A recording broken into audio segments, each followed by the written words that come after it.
నిన్న అక్కడ రేవంత్ రెడ్డి గారి నాయకత్వంలో గాంధీ భవన్లోనో ఎక్కడనో కాంగ్రెస్ వాళ్ళ మీటింగ్ జరిగింది. మరి మీరు టీవీలో పేపర్లో చూడొచ్చు. ఢిల్లీకి వెళ్ళి కొత్త ఇన్ఛార్జ్ గారు వచ్చిండ్రు, వారికి స్వాగతం పలుకుతూ కాంగ్రెస్ వాళ్ళు సమావేశం పెట్టిండ్రు.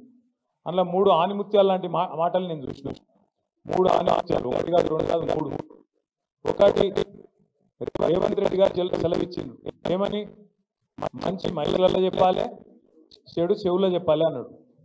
నేను రేవంత్ రెడ్డి గారికి చెప్పేది ఏంటంటే, మంచి మైకులో చెబుదామంటే ఫస్ట్ నువ్వు చేసిన మంచి అయితే లేదు, రెండోది మైకులో చెబుదామంటే కరెంట్ కట్ అవుతుంది. ఏం చేయాలి మరి? మంచి ఆడికెళ్ళి చెప్పాలి, మనం చేసింది ఉంటేనేమో చెప్తా అనుకుంటుంది.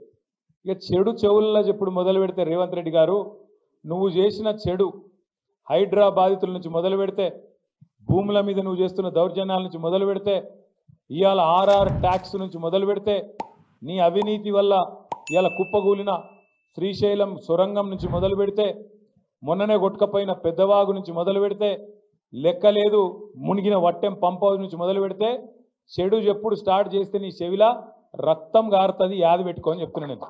ఎందుకంటే చెడు చెవులో చెప్పాలి, మంచి మైకులో చెప్పాలి అని చెప్పి రేవంత్ రెడ్డి గారు చాలా తెలివిగా చెప్పిన అనుకొని ఆయనదైన డైలాగులు కొడుతున్నాడు. ఇంకా విచిత్రం అనిపించింది నాకు. ఆమె పాపం ఢిల్లీ నుంచి ఒక పెద్ద మనిషి వచ్చింది, ఇన్ఛార్జ్ మీనాక్షి గారు.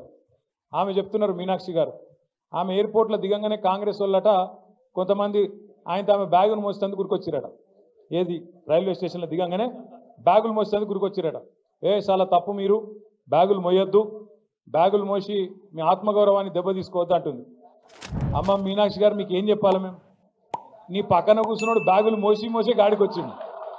నీ పక్కన కూర్చున్నాడు బ్యాగులు మోసి అప్పుడు చంద్రబాబు బ్యాగులు మోసిండు, ఇప్పుడు ఢిల్లీకి బ్యాగులు మోస్తున్నాడు.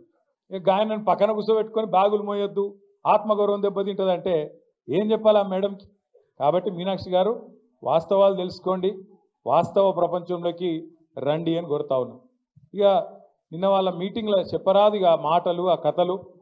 ఆయన చేసిన మంచి అట చెప్పుకుంటే ఒడిసిపోదట. రేవంత్ రెడ్డి గారు చేసిన మంచి ఏం చెప్పాలి ఆయనకు? ఈ 15 నెలల కాలంలో మీరందరూ వాట్సాప్లు చూస్తున్నారు, యూట్యూబ్లు చూస్తున్నారు. ఇప్పుడు ఇక్కడికి వచ్చిన ఆడబిడ్డలు ఒక 200 మంది ఉన్నారు. ఏ ఒక్కల దగ్గర నీకు గొట్టం తీసుకుపోయి వాళ్ళ ముఖం పెట్టురు. ఇప్పుడు వాళ్ళు ఎట్లా మాట్లాడతారంటే, నేను అమ్మతో చెప్తే తెలుగు భాషలో ఎన్ని కిట్లుంటాయని నాకు తెలియదు. చూస్తుండ్రా అమ్మ ఏమేమి మాట్లాడుతారో రేవంత్ రెడ్డి గురించి. అరే ఏం తిట్లు అవి, ఏం తిట్లు అని మనిషి అంటాడు. ఇంకోడు రోషంలో అయితే ఈ పాటికి ఇక్కడ పాడుపడ్డ బయట చూసుకొని తీసుకు వస్తుండే. రేవంత్ రెడ్డి కాబట్టి బ్రహ్మాండంగా బతికిస్తున్నాడు. ఇంకా మంచి చేసిన డైలాగులు కొడుతున్నాడు.